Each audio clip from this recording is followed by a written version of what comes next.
My name is Helen Morris. I am 47 years old, and I run a small bakery. I live alone now. I felt the silence every morning. I thought love was enough. People think I lost my son in one moment, but the truth is different. I knew it happened slowly.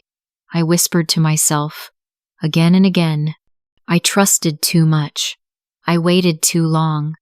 I did not know my love would become my regret, and my home would feel empty, and my son would leave me alone. We used to wake up before sunrise. I remember those mornings very clearly. The sky was still dark, and the streets were quiet. I opened the bakery door with my old key. The metal felt cold in my hand. I smelled fresh bread before it was even baked.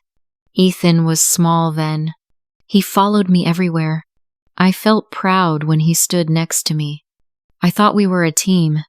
I whispered to myself, "This is my life." I knew I was tired, but I was happy. Every morning, I mixed flour and water. My hands were white with powder. My fingers felt dry and rough. The oven was warm. The room slowly filled with the smell of bread. Customers came early. They smiled at Ethan and called him a good boy. I used to give him sweet bread for breakfast. I watched him eat with messy hands. I felt love in those small moments. I thought love meant doing everything for him. I thought protecting him was love.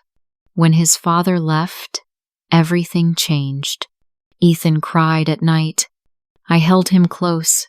I whispered to myself, "Asterisk, I will never let him suffer." I promised something inside my heart. I promised I would take care of him forever.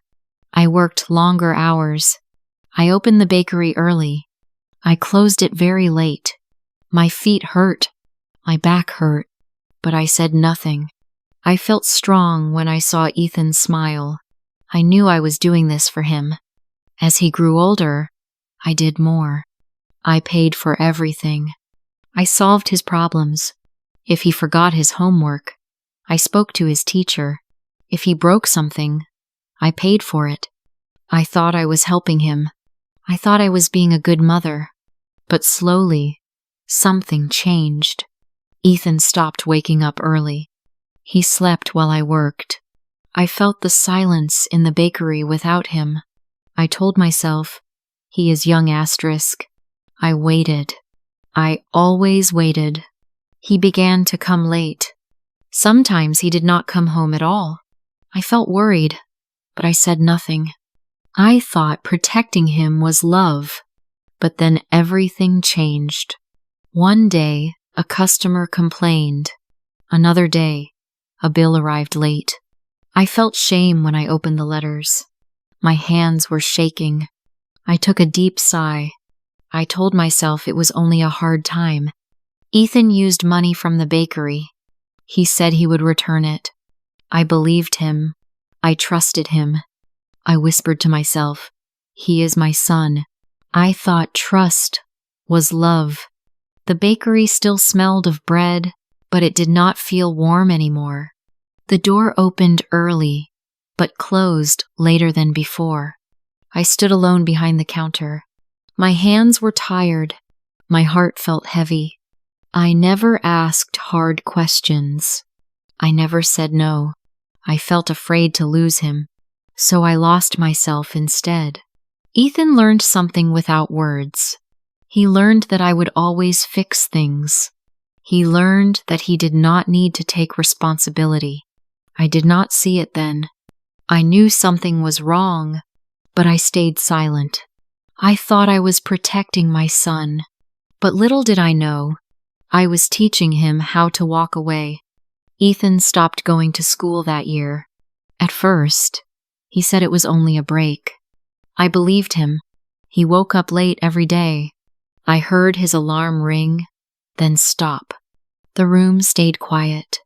I felt a small fear in my chest, but I pushed it away.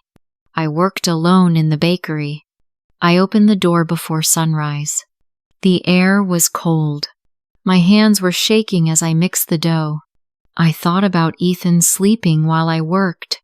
I whispered to myself, he needs time. I knew I was lying to myself, but I stayed silent. Money began to disappear. Not all at once, little by little. I opened the cash box and stared at it. I counted again. Then again. My fingers felt numb. I took a deep sigh. That evening, Ethan came home late. I looked at him and tried to smile. I said softly, "Did you eat today?" He nodded and went to his room. I felt invisible in my own home. The next week, the landlord came.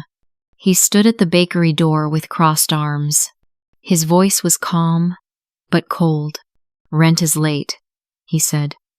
I nodded and apologized. My face felt hot. I felt shame crawl up my neck. Then the bank called.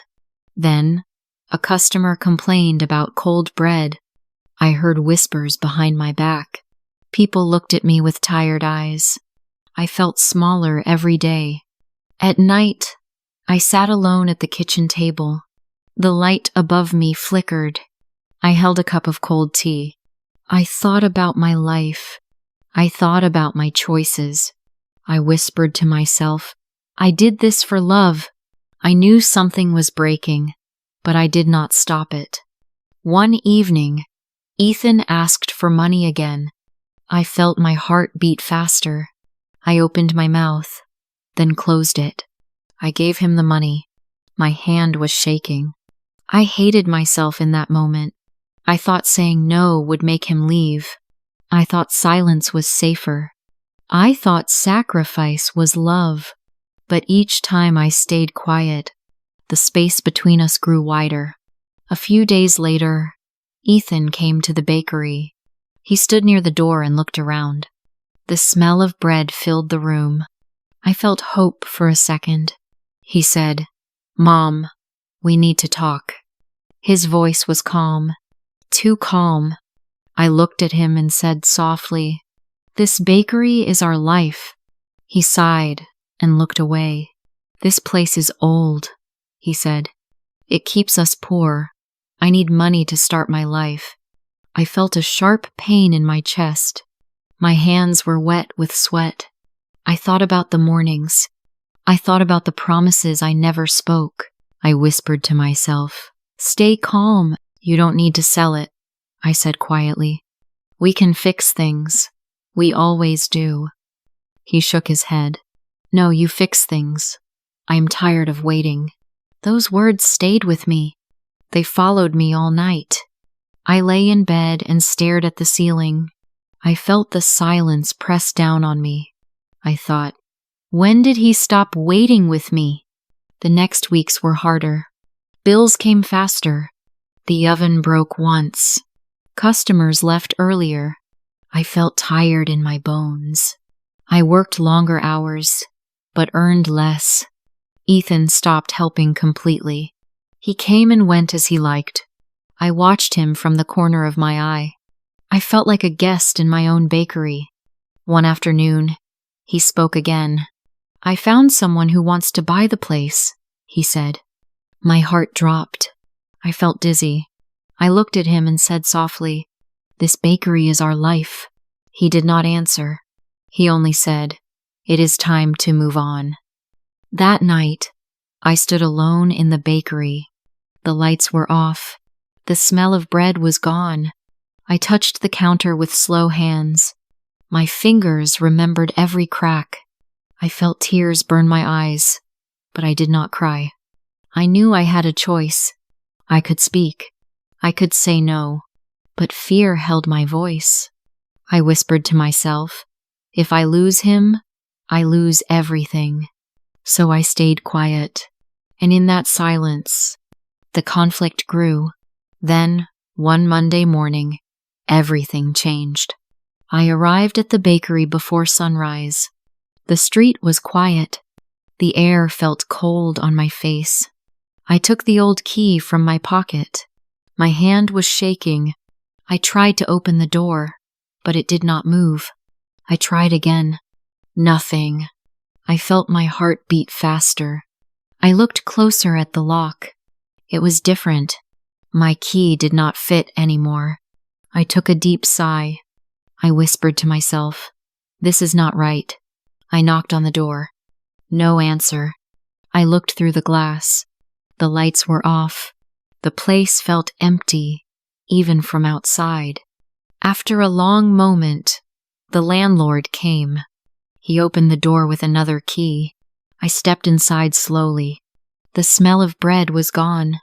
The air felt cold and heavy. I walked to the counter. My legs felt weak. I opened the cash box. It was empty. I stood there and stared. I counted again. Nothing. My fingers were shaking. I felt a tight pain in my chest. I could not breathe for a second. I ran to the small office. I opened the safe. It was open. All the money was gone. Every bill, every coin. I sat down on the floor. My back touched the cold wall. Tears ran down my face. I did not wipe them away. I felt frozen. I thought about Ethan. I thought about the key, the old key I gave him years ago. I remembered the day I placed it in his hand. I smiled and said, "This is yours too." I felt sick now. Little did I know, that moment was the beginning of the end. I checked my phone. No messages. I called him once. Then again. The phone rang, but no one answered. I whispered to myself, "He will call back." I waited. Minutes passed, then hours. The silence grew louder. I felt shame wash over me. I thought, everyone warned me. I knew the truth, but I refused to see it. I stood up slowly. My knees were weak. I looked around the bakery. The counter was clean. The shelves were empty. It felt like a goodbye. That was when I realized something important. Ethan did not only take the money, he took my trust. He took my voice. He took the years I spent protecting him. But what hurt me most was not the money. I stood alone in the bakery. The lights were off. The oven was cold. There were no customers. There was no smell of bread. Only silence. I felt my knees grow weak. I sat on a small chair near the counter. My hands were shaking. I pressed them together, but they did not stop. I took a deep sigh, then another. The room felt too big without sound. If only I had said no earlier. If only I had spoken when my voice was still strong. If only I had stopped fixing his mistakes. I thought love meant sacrifice. I thought silence meant peace. I knew now how wrong I was. I looked at the empty shelves. I remembered Ethan running between them as a child. I remembered his laugh. I remembered the way he held warm bread. My chest hurt. I felt tears fill my eyes. I whispered to myself, "This is my fault." I whispered it again and again. I walked slowly to the counter. My fingers touched the wood. It felt cold. I leaned forward and cried. Not loud, not fast, just slow tears falling onto the counter. I thought about every time I paid his bills. Every time I said, "It's okay." Every time I protected him from the world. I thought I was helping him grow, but I was teaching him to escape. I felt anger rise inside me. Not at him, at myself. My hands clenched into fists. My shoulders shook. I cried harder now. My breath came out broken. I did not stop it. I stood up and walked to the back room. The small office was empty. The safe was open. I stared at it for a long time. I felt tired. So tired. That was when I spoke out loud for the first time. My voice was low, but clear. "I raised you with love," I said, "but I forgot to raise you with truth." The words stayed in the air. They felt heavy. They felt real. I knew then that love without limits can hurt. I knew that saving someone again and again can destroy them. I thought I was being kind, but I was afraid. I was afraid he would leave. And now, he was gone. I slid down the wall and sat on the floor, my back pressed against the cold bricks. Tears ran down my face. My chest moved up and down fast. I covered my mouth with my hand.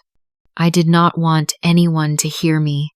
Even though no one was there, I felt shame. I felt regret.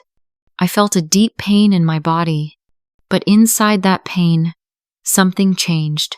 I whispered to myself, I cannot live like this anymore. I thought about my life without the bakery. I thought about my life without Ethan. I knew I could not keep waiting. For years, I waited. I waited for him to grow up. I waited for him to change. I waited for love to fix everything. That day, in the empty bakery, I stopped waiting. I stood up slowly. My legs were weak, but I stood. I wiped my face with my sleeve. My eyes were red. My head hurt, but my mind felt clear. I knew something had ended, and something else had to begin. The bakery was silent, but inside me, a voice finally spoke. I did not chase after Ethan. I stood in the bakery and let the silence stay. My phone was in my hand. I felt it vibrate once, then nothing. That's when I realized love also means letting go. I thought about calling him. I thought about begging. I thought about fixing everything again. My fingers moved, then stopped. I whispered to myself, no more. For the first time, I chose myself. The choice felt strange. It felt heavy, but it also felt honest. The days that followed were slow. I met the landlord. I spoke to the bank. My voice was quiet, but steady. I felt fear, but I did not run from it. I sold the bakery. The day I handed over the keys, my hands were shaking. I looked at the door one last time. I took a deep sigh. The smell of bread was gone, but the memory stayed. I paid my debts.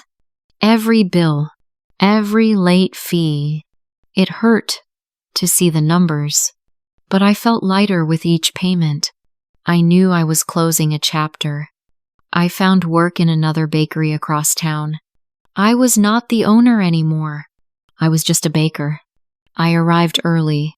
I followed orders. I cleaned floors. My body felt tired, but my mind felt calm. No one asked me for money. No one took advantage of my silence. I felt respect for the first time in years. At night, I rented a small room near the bakery. One bed, one table, one window. The street was quiet. I slept without fear. I thought about Ethan often. I wondered where he was. I wondered if he was safe. I whispered to myself, I still love him, but I did not reach out. One evening, a woman from the old neighborhood came by. She worked at the corner store. She looked at me with sad eyes. She said she had seen Ethan. He was staying with friends. He was asking for money. People said no. My heart tightened. I felt pain again, but I stayed quiet. She said, he is learning the hard way. I nodded. I knew this lesson was not mine to stop. I thought about all the times I had saved him before. I knew that saving him again would only break us both. Days turned into weeks. Weeks turned into months. I learned a new routine. I woke up early. I worked. I rested. I began to smile again. Not wide, not loud, but real. I felt something new inside me. Peace. I set boundaries. I kept my money safe. I kept my voice strong. I respected myself. Sometimes, at night, I missed him deeply. My chest hurt. My hands felt cold. I whispered to myself, This pain is part of healing. I was not a bad mother. I was a learning mother. In letting go, I found my strength. I want to tell you something I learned from my story. It did not come fast. It came with pain. It came with silence. For a long time, I thought love meant giving everything. I thought love meant fixing every problem. I thought love meant staying quiet and strong. I felt proud of my sacrifice. I thought I was doing the right thing. But I was wrong. Love is not about giving everything. It is about teaching someone how to stand on their own. Sometimes, letting go is the kindest thing we can do. I know these words sound simple, but living them is very hard. I felt fear when I stopped helping. I felt shame when I chose myself. I whispered to myself many nights, "Am I selfish?" I thought about my son again and again. I knew I still loved him. That never changed. But I also knew love without limits can hurt both people. It can take away responsibility. It can take away growth. I learned that boundaries are not walls. They are doors. They show us where love can be healthy. They show us where respect begins. When I let go, I did not stop loving my son. I stopped losing myself. I felt stronger. I felt calmer. I felt honest. For the first time in years.